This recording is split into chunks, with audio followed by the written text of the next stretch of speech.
Bismillahirrahmanirrahim. Assalamualaikum warahmatullahi wabarakatuh. Salam Malaysia Madani, salam sejahtera. Apa khabar semua? Salam Jumaat yang berkah.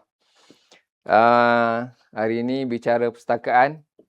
Kita akan bincangkan, saya kira satu tajuk yang sangat serius lah. Tapi saya cuba bawa dalam bentuk yang santai.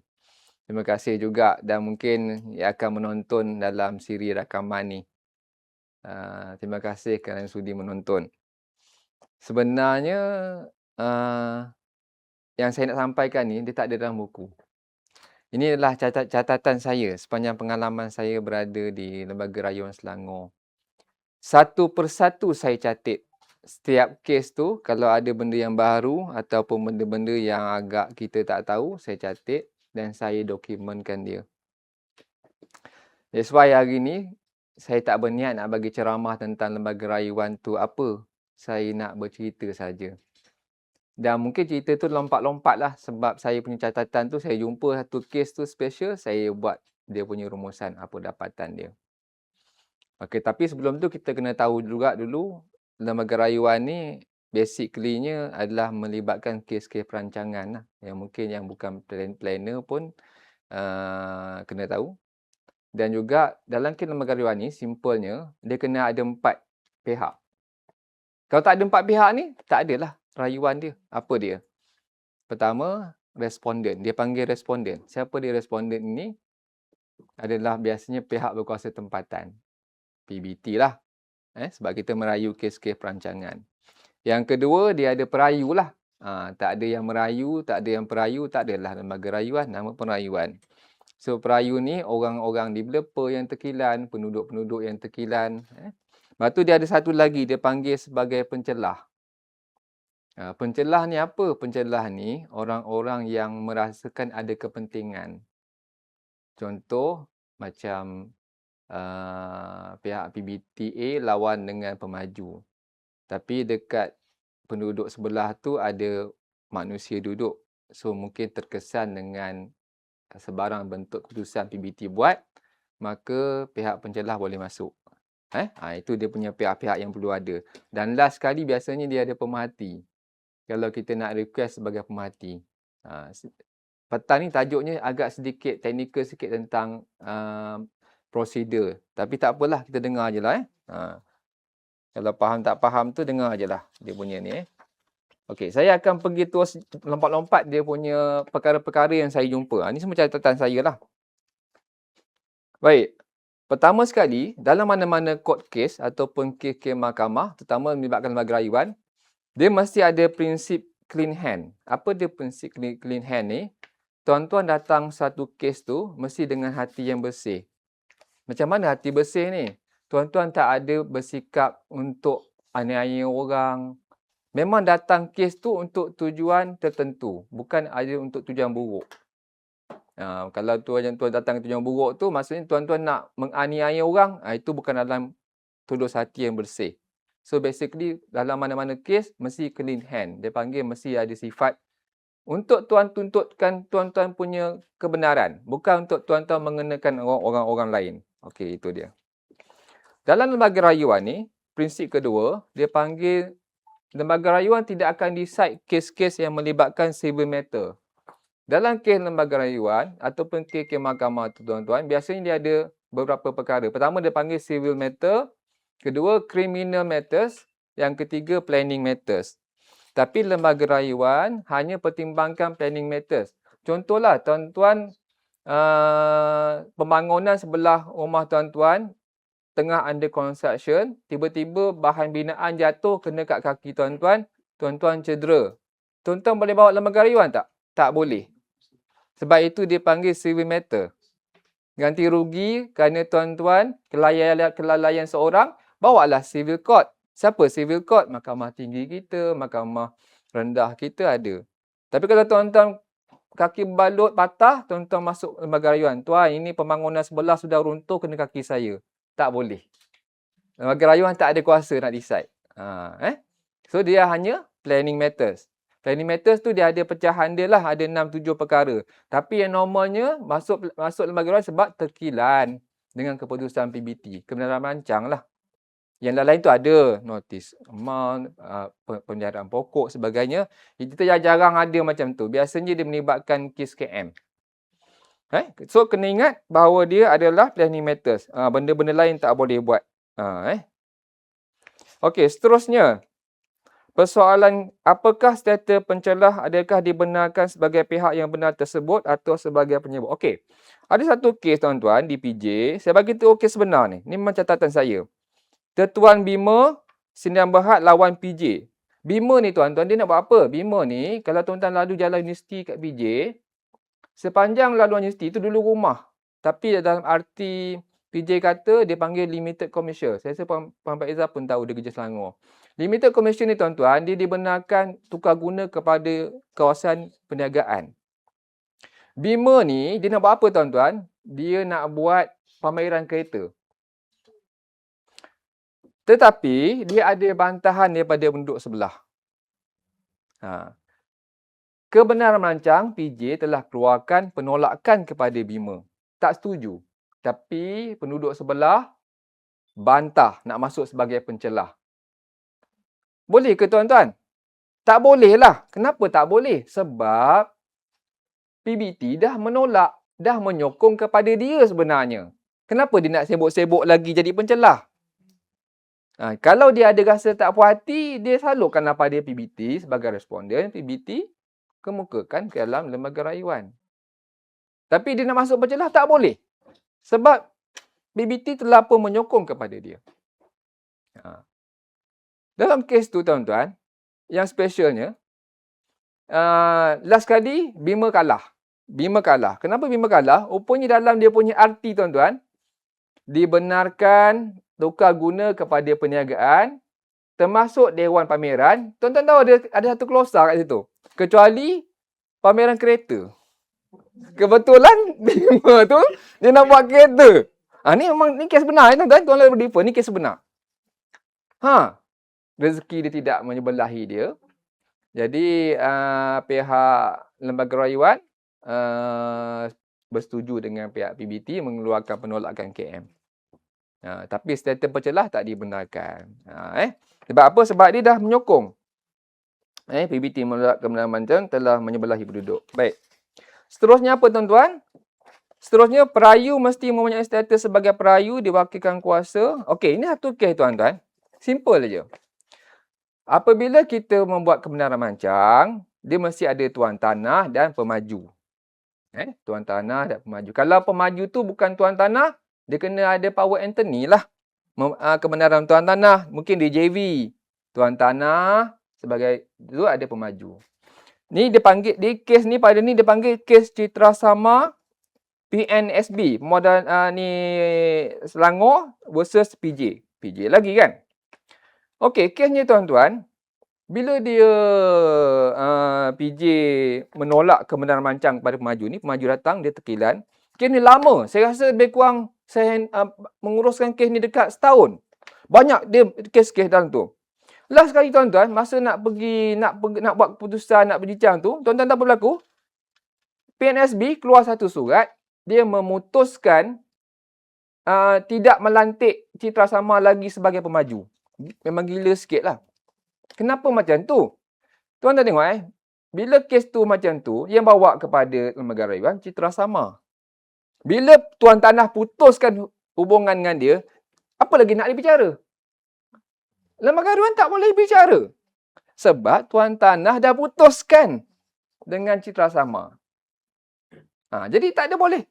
Bila macam tu masuk kes tu, is terbatal. Tuan tanah tidak lagi mahu meneruskan dan Citra Sama rugi dah nak setahun. Tak tahu apa masalah dia antara dia, putus. Ni kes-kes yang unik tuan-tuan. Saya catatan saya. Okey. Lagi catatan saya. Bolehkah lembaga rayuan membuat keputusan berdasarkan apa yang ada? Okey. Kita ingin ingat lembaga rayuan tuan-tuan, banyak kes yang saya menguruskan, Dia hanya berdasarkan apa yang ada depan dia. Itu prinsipal dalam mahkamah. Apa tu? Kalau lembaga rayuan, tuan-tuan sediakan arti, lembaga rayuan hanya boleh menyemak arti apa ada dalam arti itu yang akan dikodkan dalam keputusan lembaga. Kalau salah, lembaga rayuan tak ada kuasa untuk mengubah arti. Kena faham. Ada banyak orang tak faham. Dia kata lembaga rayuan boleh pula mengubah arti, membuat keputusan berkontradik dengan arti. Tak boleh lah. Sebab tu saya kodkan kat sini, lembaga rayuan hanya memboleh keputusan apa dokumen yang berada di hadapannya. Lepas tu ada satu kes tuan-tuan, di kawasan PJ, di kawasan Subang Jaya, ada 3 pelan akhir kebenaran merancang. Pemaju bawa 1 km yang ditandatangani akhir oleh PBT. Responden PBT bawa 1. Pencelah bawa 1. Tak ke pening. Lain-lain. So, di mana satu final pelan yang patut diputuskan? Lembaga rayuan mesti ada satu ketetapan. Sila pastikan ketiga-tiga layout ni mana yang kita nak bincang dan kita nak jadikan rujukan. Kalau datang 3-3 plan, tak ke pening. Sebab tu dalam kes lembaga rayuan, kena ada muktamad 1 plan. Kalau tak ni tuan-tuan, buang masa, bincang 3 plan ni dulu. Putuskan dulu. Ceritalah. Inilah peran sebenarnya. Jadi buang masa sebelum dia pergi kepada kes. Jika menggunakan apa juga. Alright. Lepas tu, ini bagi kes apa berlaku? Ramai tanya. Selepas lembaga rayuan buat keputusan, kalau katakan PBT ke, pemaju ke, engkar perintah. Nak buat apa? Siapa tahu? Nak buat apa? Contoh saya lembaga rayuan, dengan ini pihak lembaga telah pun bersidang, bersetuju, memutuskan rayuan ini perlu diberi kebenaran rancang. PBT pun degil. Dia kata, tak payahlah. Biarlah. Kita tak nak keluarkan. Apa nak buat? Okey, dalam hal tertentu, ini agak teknikal sedikit dari segi court procedure. Dalam keadaan tertentu, pihak perayu boleh memohon injangsi. Apa dia injangsi ni? Injangsi ni satu arahan mahkamah untuk memberi arahan kepada yang telah dikeluarkan perintah, mesti patuh. Mesti patuh. Kalau tak patuh, dia boleh dikenakan tindakan sebagainya. Jadi dalam hal tu dia boleh, lepas tu boleh menghalang, okey. Lepas tu dia boleh dipanggil bila kita buat injangsi tu, memang katakan bila KM tu perlu sangat untuk dibuat, dia boleh minta injangsi, mahkamah perintah injangsi, dan dia boleh buat secara bahasa mahkamah dia panggil ex parte. Ex parte ni maksudnya mahkamah boleh buat keputusan tanpa panggil pihak kedua ketiga. One way je. Dengan syarat mesti dia kemukakan certificate of agency. Apa certificate of agency ni? Segera. Kalau tak buat ni memang memudaratkan. Maka dia boleh buat perintah tersebut. Maka bila ada dah keluar perintah tu, pihak pemaju perlu atau pihak responden perlu mengeluarkan keputusan tersebut. Kalau tak keluar, dia panggil contempt of court. Dia kena tindakan untuk melanggar kepada arahan tersebut. So saya bagi tahu, kalau engkar perintah lembaga rayuan, pihak perayu boleh membuat injangsi melalui ex parte dan boleh disertakan dengan certificate of agency. Memang pening sikit kan, tapi tak apalah, dengarlah lepas-lepas main Jumaat ni kan. Okey. Okey, satu lagi prinsip yang sering kali setiap kali lembaga rayuan hakim akan cakap benda sama. Dia panggil right to be heard. Tuan-tuan, dalam mana-mana kes mahkamah, dalam mana-mana kes, semua orang mesti diberi hak bersuara. Contoh, Puan Raja adalah perayu. Puan Mira adalah pencelah. Saya hakim yang buat keputusan dalam lembaga rayuan, saya cakap dengan Puan Raja, saya dah pertimbang keputusan macam ni. Saya tak bagi pun Puan Raja bercakap. Saya tak bagi pun Puan Amirah bercakap. Saya dengar je cakap pemaju. Prinsip itu terbatal sebab Principle right to be heard. Hak mendengar mesti diberikan kepada semua pihak. Jadi, saya mesti sebelum saya buat keputusan, saya tak boleh keputusan sendiri. Saya mesti tanya, okey Puan Raja, apa pandangan? Ada apa-apa perkara? Puan, kena macam tu. Kalau ada macam tu, maka boleh dipertikaikan keputusannya. Jadi, prinsipal right to be heard perlu diutamakan. Semua pihak diberi peluang untuk bercakap. Okey, kebenaran macam perlu dikeluarkan atas nama orang yang memajukan permohonan. Macam saya kata tadilah, kebenaran macam sebut kalau katakan pemaju, peran pemaju lah. Kalau kata tuan tanah lah dia punya keperluan. Okey. Ada satu kes tuan-tuan, kita tahu kebenaran mancang, ni agak macam lucu sikit lah. Kebenaran mancang dikeluarkan, si dua tolak. Si satu barang satu lulus atau dulu bersyarat. Tuan-tuan, ada kesnya, bila masuk lembaga rayuan, dia tolak dengan bersyarat. Macam orang nak pergi Minang, saya tak suka awak tapi dengan syarat. Tak suka saya sudahlah. Janganlah bersyarat-syarat ni. Dia tak suka kita, dia bersyarat-syarat pula. Kan? Kalau setuju, tak apalah. Saya setuju dengan syarat. Maksudnya dia dah bagi setuju syarat. Kalau tolak, tolak terus. Okey, kita pun. Ini makan hati tu. Tolak dengan syarat ni. Tidur pun tak lena. Ada tuan-tuan. PBT yang mengeluarkan borang dia tolak dengan syarat. Jangan pelik. Itu tak boleh. Itu tak betul. Itu tak betul. Ada pula PBT. Saya tak nak sebut PBT mana. Kerana dia rasa macam dah bosan sangat agaknya dengan lembaga rayuan ni. Dalam borang dia punya C1 dia, bawah itu, lulus dengan syarat mematuhi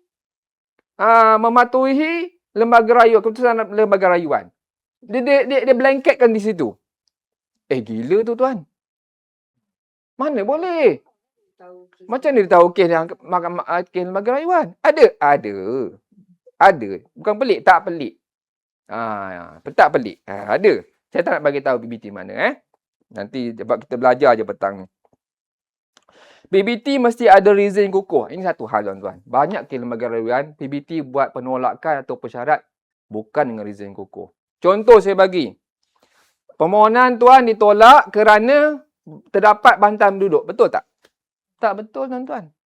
Hakim Mahkamah Lembaga Rayuan berkali-kali nasihat. Tolak kerana penduduk bantah. Kalau itu tak payah ada PBT lah tuan-tuan. Penduduk bantah tolak, penduduk bantah tolak. Penduduk bantah tolak je lah. Kena ingat penduduk bukan pihak berkuasa tempatan. Penduduk, suara penduduk hanya sekadar diambil kira. Yang ditapis tu siapa? PBT lah tapis. Ambil technical, ambil suara penduduk, ambil yang ini. Tapis, ujung tu lulus tak lulus. Dialah. Dia jangan kata penolakan berdasarkan penduduk tak suka. Itu tak betul. Maka, tak bolehlah buat begitu. Baik. Lepas tu, kebanyakannya tuan-tuan, kalau reason tak kuat, dia masuk lembaga rayuan, memang kalah. Memang kalah. Ada satu kes tuan-tuan. Ni saya sebut kes benar.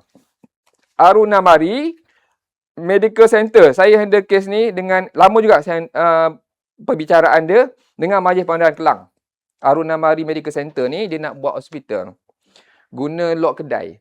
Dia ambil satu direct kedai nak buat hospital swasta. Lawan dengan MBK.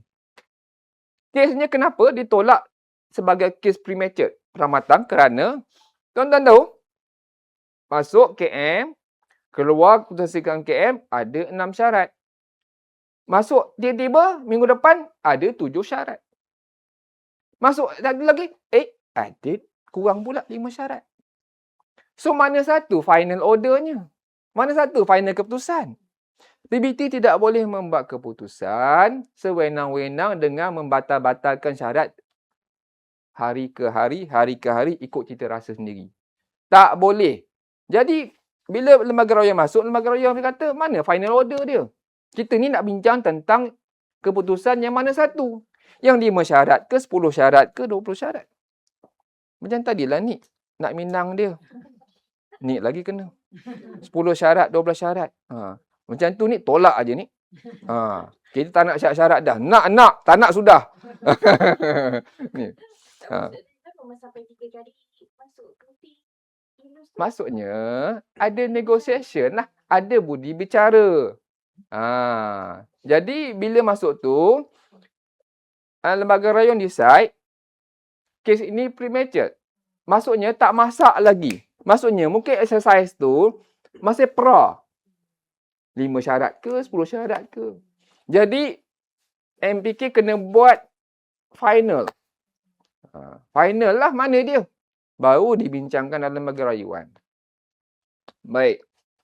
Sebab tu kebenaran merancang ni tuan-tuan, dia final dia mesti dalam bentuk, dia berkata dalam section 2226 ni, the prescribed form, mesti dalam form yang ditetapkan. Jika malu di kaedah perancangan lah. Dia ada borang dia tadi saya kata, C1, C2. Itu final. Dia tak ada dah lebih ada borang C1A, C1B, tak ada. Saya memang melompat-lompat sebab ni catatan saya ketika ni. Okey. Ini satu lagi kes menarik untuk kita dengar. Saya tak sebut PBT mana, tapi tuan-tuan mungkin boleh agak. Satu kes tuan-tuan, Padang. Nak bincang tentang Padang. Bukan nasi Padang. Padang. Padang apa? Main bola lah. Padang tu, dulu zoningnya hijau. Tapi ada pemaju nak majukan sebab kawasan dia sangat strategik. Jadi, artinya itu ada pelbagai versi.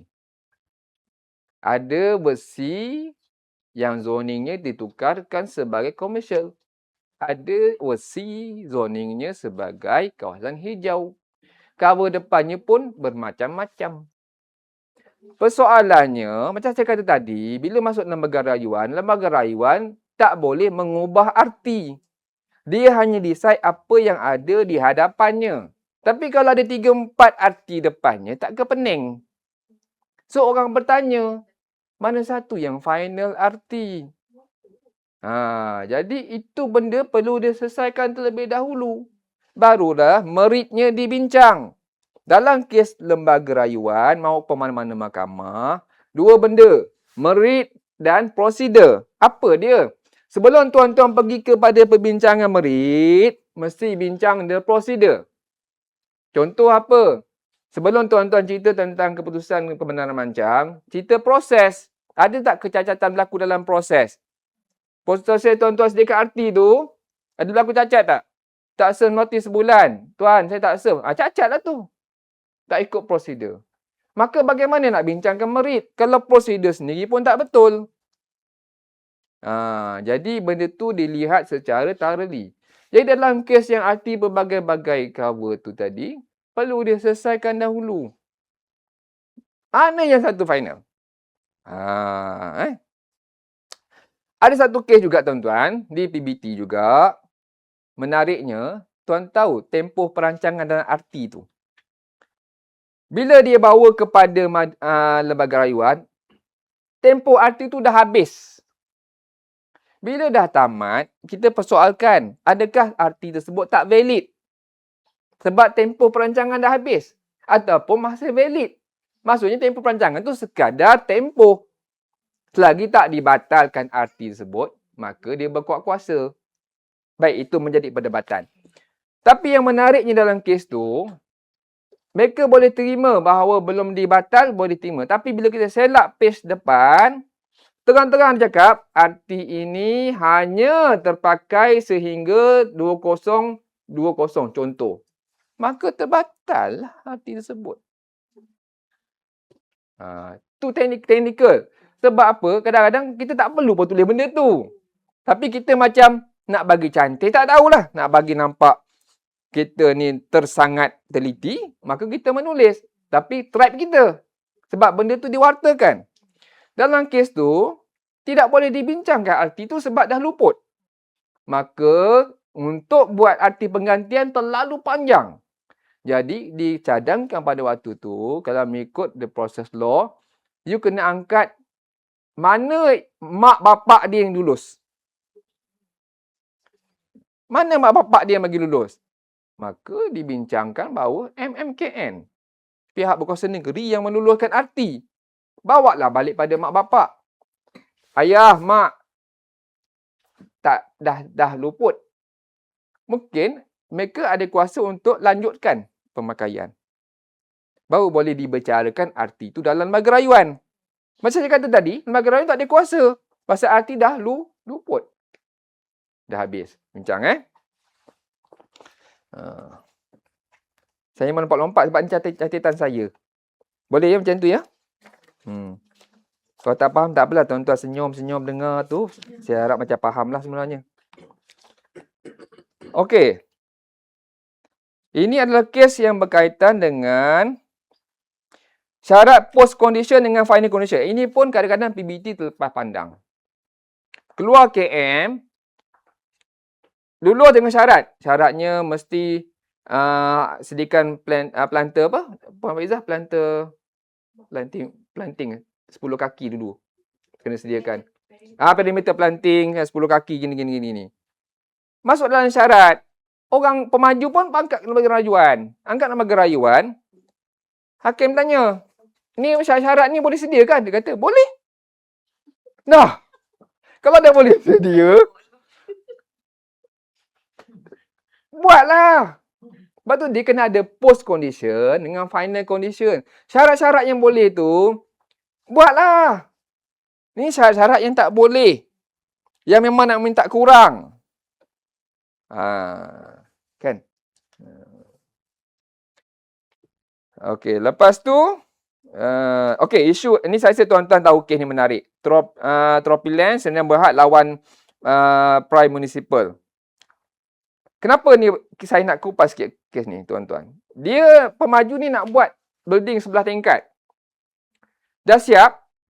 Bila nak keluarkan CF tak lepas sebab rupanya masa kebenaran merancang dulu, syaratnya dia kata perlu selesaikan satu tempat setinggan. Nak suruh setinggan ni, nak selesaikan oleh pemaju. Tuan-tuan rasa wajar tak? Wajar tak pemaju menyelesaikan isu setinggan di tanah kerajaan? Tak wajar lah. Dalam kes ni mahkamah decide syarat itu tidak wajar. Sebab itu tanggungjawab pihak berkuasa kerajaan. Tapi kita letakkan syarat tu pada pemaju. Dalam kes ni, maka PBT telah pun melebihi kuasa dia. Dia panggil ultravirus. Bukannya virus influenza. Ni dia bukan influenza je, bukan Ultravirus ni apa tuan-tuan? Contoh, Puan Mira ni dia beri kuasa 2 je. Mira buat air dengan photostat. Tiba-tiba Mira keluarkan surat.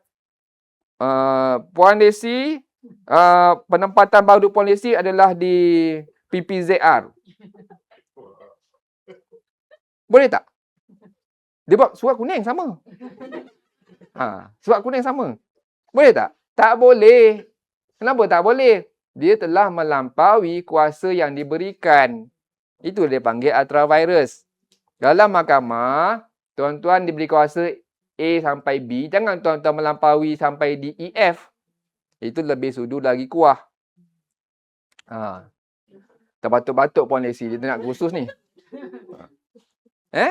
So dalam kes ni, dia melangkaui kuasa lah. Tuan-tuan tak ada hak nak suruh pemaju pergi settlekan setinggan. Macam mana dia nak allow setinggan? Dia tak ada kuasa. Macam tu. Puan Raja kan? Tak ada yang marah Puan Mira marah saya Kang. Okey, lepas tu mana nota saya ni? Okey, merit tadi saya dah sebut. Okey, ini satu kes yang menarik juga untuk kita lihat. Kes ni hangat pada waktu tu. Liputan akhbar memang banyak. Iaitu Liwanam dengan MPSJ. Ni tuan-tuan tahu tak? Kalau ikut Federal Highway tu ada satu Taman Subang Ria belah kanan kat Subang. Tanah tu tanah private yang tuan-tuan. Berpuluh tahun dia benarkan orang guna taman dia tu jogging, tai chi, senaman, berguling-guling, ada pula tembak-tembak main-main. tiba-tiba owner nak ambil jadi komersial. Mulalah dia akan timbul lah. So penduduk tu pertikaikan. Saya puluh tahun jogging sini. Tapi dia tak sedar itu tanah private. Cuma dia dibenarkan mengguna. Jadi ada pertikaian kat situ. Penduduk bantah besar-besaran. Sedangkan zoning semua membolehkan. Sebab tanah private. Jadi pada waktu itu tuan-tuan, apabila KM diberikan, KM dah beri, penduduk bantah ni. Penduduk kata, saya pagi-pagi mau senaman semua, okey. Tuan-tuan tahu apa berlaku? Bila kes berjalan, lama kes ni berjalan, tengah-tengah kes berjalan, KM tersebut telah ditarik balik. KM boleh tarik balik ke? Boleh. Di bawah Seksyen 25(2). Dengan syarat apa? Mesti pihak JPNS mesti setuju dan endorse. Bukan pihak PBT. PBT mesti tarik balik. Di bawah Seksyen 25(2), JPN perlu menyatakan persetujuan ataupun tidak bersetuju dengan penarikan balik KM. Macam mana tuan-tuan nak bicarakan kes? KM tadi dah ditarik balik. Bila dia tarik balik tuan-tuan, di peringkat SPC tak bersetuju pula tarikan balik oleh PBT. Dia dah ada berapa teknikal. SPC tak setuju. Sebab dia kata implikasi, suruh dinyatakan implikasi penaikan balik KM. Dia suruh buat lagi. Apa dia? Mungkin kena bayar kos sebagainya. Kan? Sebab dia pemaju. So, apa status dia? So, sebenarnya, kena sedia settlekan di peringkat itu. Nak bagi KM ke tak bagi? Sebab dicampur tangan sebagainya. Baik. Satu lagi kes yang agak menarik. Saya ada beberapa minit lagi ya. Boleh. Ni first time tu. Bicara pustakaan orang tanya. Boleh, tak apa, ada masalah. Boleh tanya. Boleh Cik ni? Boleh. Dia pending dekat lembaga rayuan kan? So, lembaga rayuan putuskan untuk gugurkan kes ke macam mana? Okey, menarik soalan Puan Faizah. Pada waktu tu, lembaga rayuan menulis surat kepada pihak berkuasa negeri bahawa kes sedang berjalan. Sepatutnya menghormati kes lembaga rayuan sebab dia masih dalam proses proceeding. Maksudnya, biarlah proceeding selesai dulu sama ada nak tolak ke, nak tarik ke.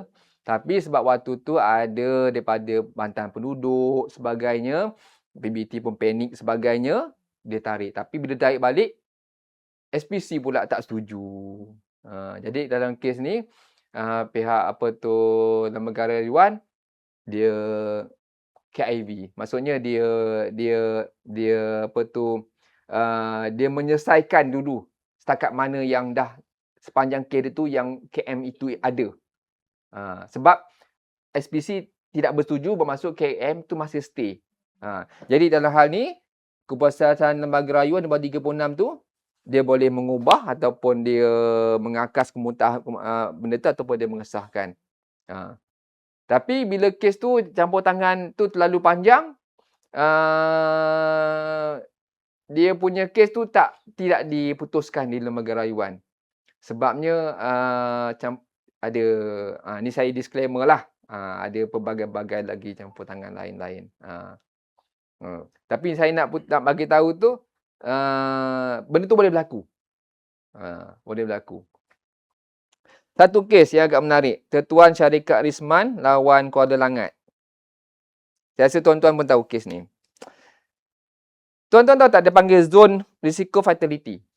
Dekat kita punya airport tu, dia ada satu lagi lingkaran zone tu.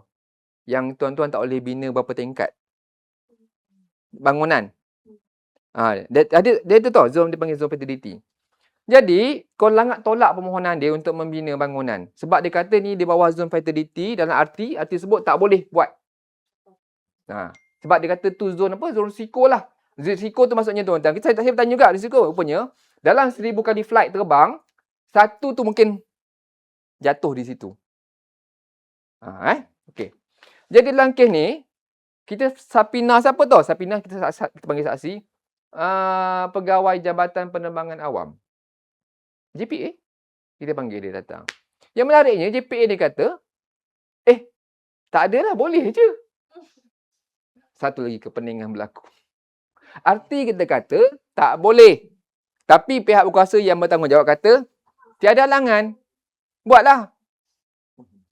Itu pertama. Prinsipal kedua, dah ada pembangunan kat situ sedia ada, betul kat tingkat pun naik. Boleh pula.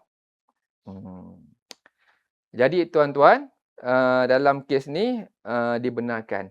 Sebab tadi beberapa prinsipal yang sebenarnya dia kata perayu boleh mengambil kira pindaan dari JPA agensi penting. JPA telah dipanggil sebagai agensi penting dan tiada halangan. Dan terdapat projek Kementerian Pelajaran di dalam zon fatality itu yang lebih besar pun daripada cadangan nak buat. Jadi kita sebagai perancang tuan-tuan kena hati-hatilah. Bila orang sebut zone fatality, dia bukan buat kita punya kepakaran. Kena kaji betul-betul. Dia bukan simplify kata-kata buat dan buat. Apa-apalah zon-zon yang kita rasa macam pelik-pelik tu yang kita rasa, tengok betul-betul. Sebab bila owner yang cakap, boleh pula. Lepas tu, hakim pertikaikan. Dia kata, kalau katakan betul lah tak boleh buat, proyek kerajaan kena ambil tanah.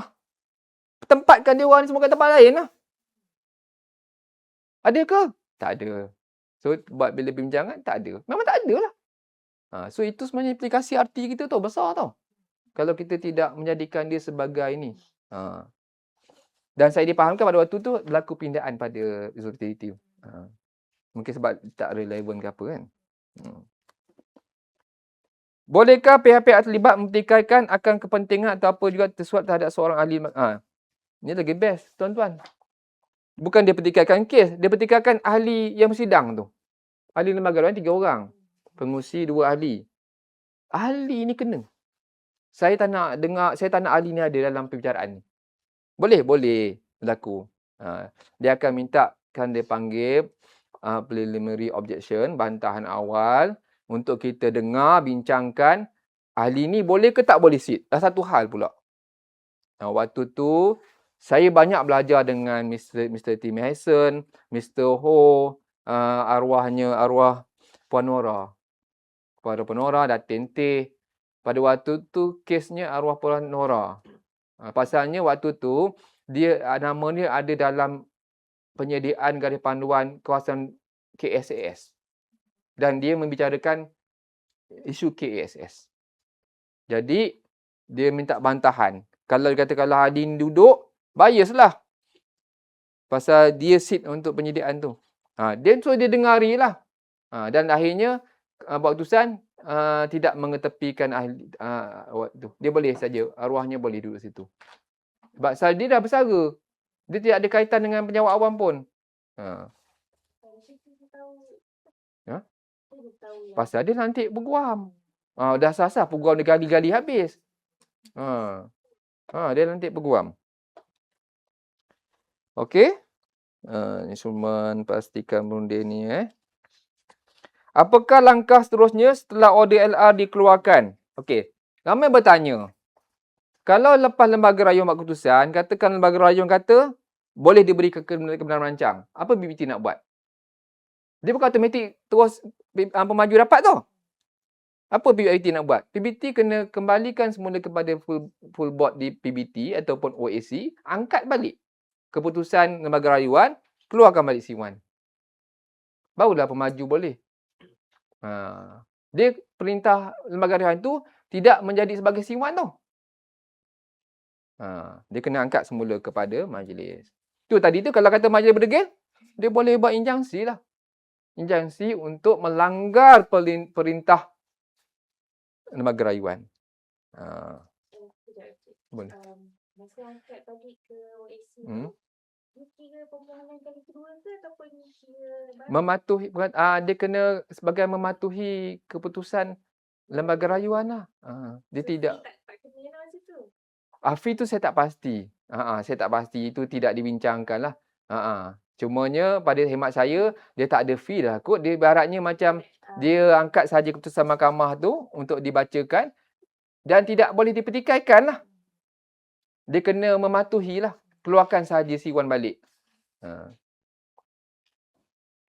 Lepas tu, Apakah yang boleh? Selalu PBT tanya. Oh, pemaju aja. So pihak kami ni dah lah lembaga rayuan berpihak pada pemaju. So PBT nak buat apa? PBT tak ada hak ke?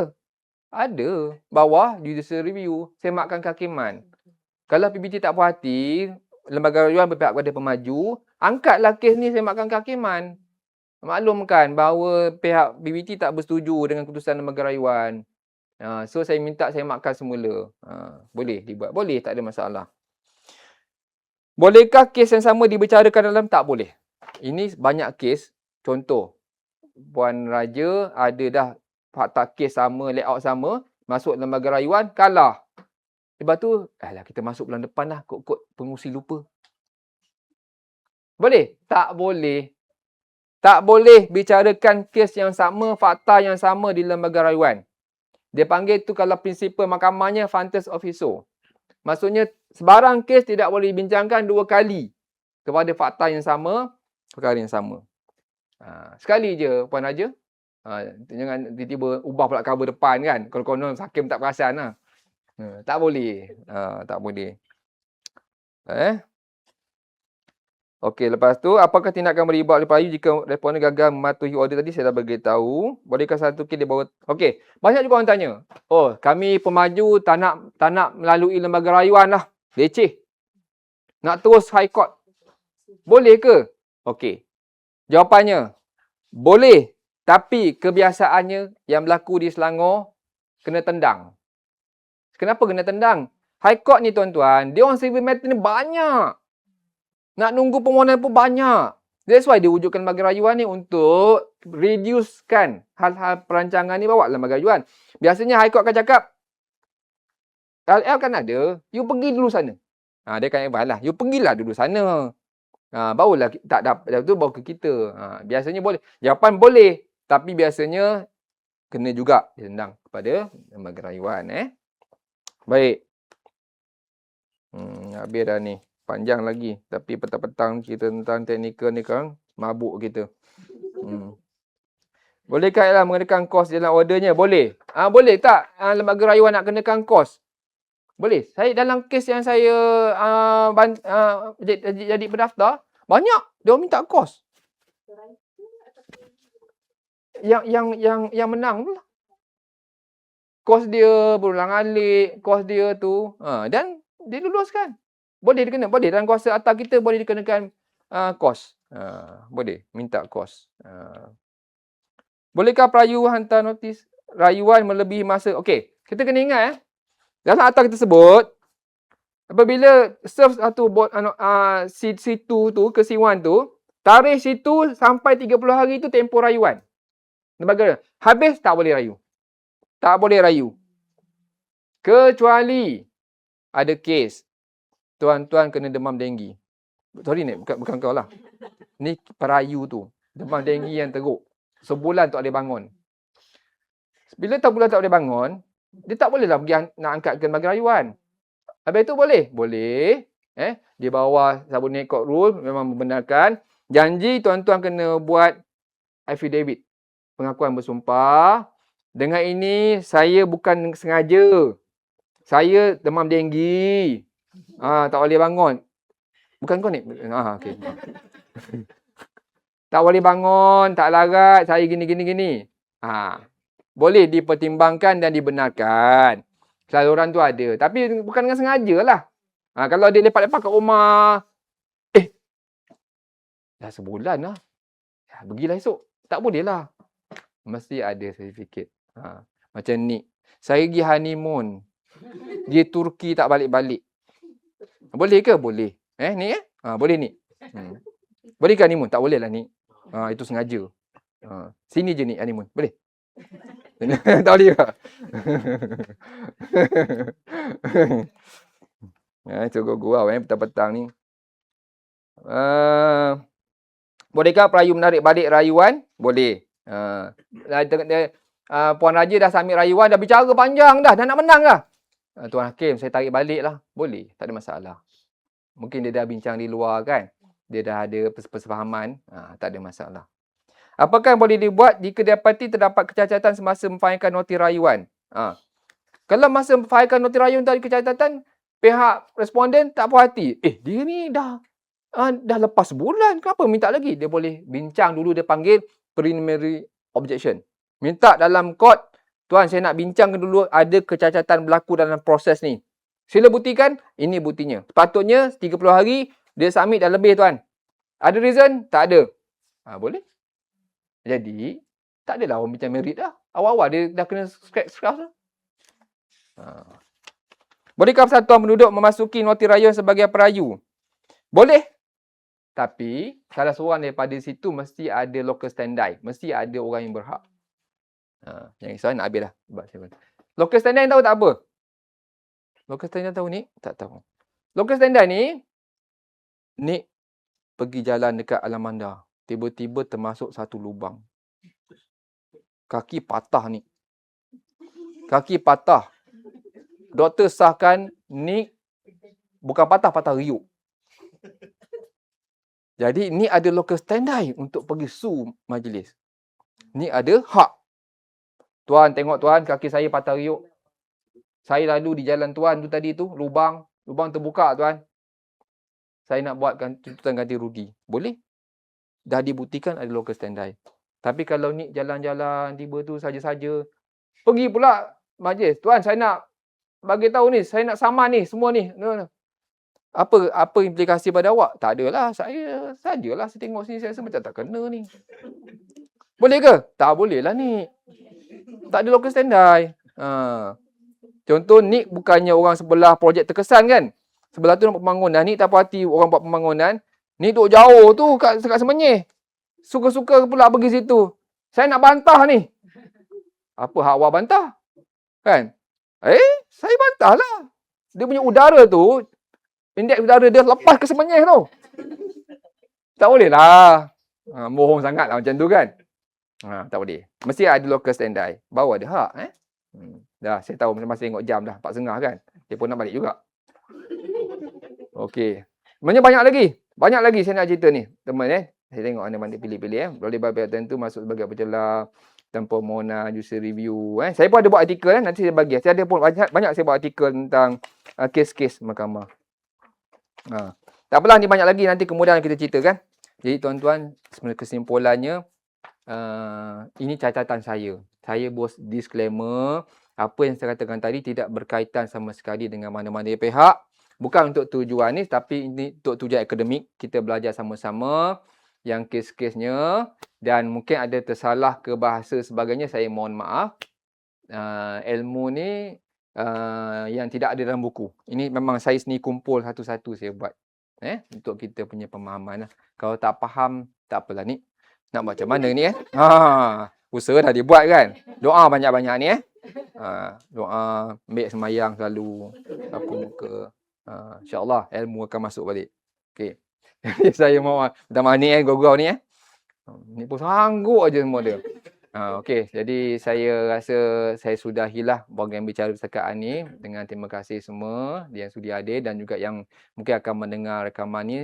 Dan saya bos disclaimer sekali lagi, tiada kaitan dengan mana-mana pihak, sekadar untuk kita belajar daripada kes-kes yang lepas supaya menjadi sebagai pelajaran bagi kita bersama. Baik, Assalamualaikum warahmatullahi wabarakatuh. Jumpa lagi minggu depan. Okay.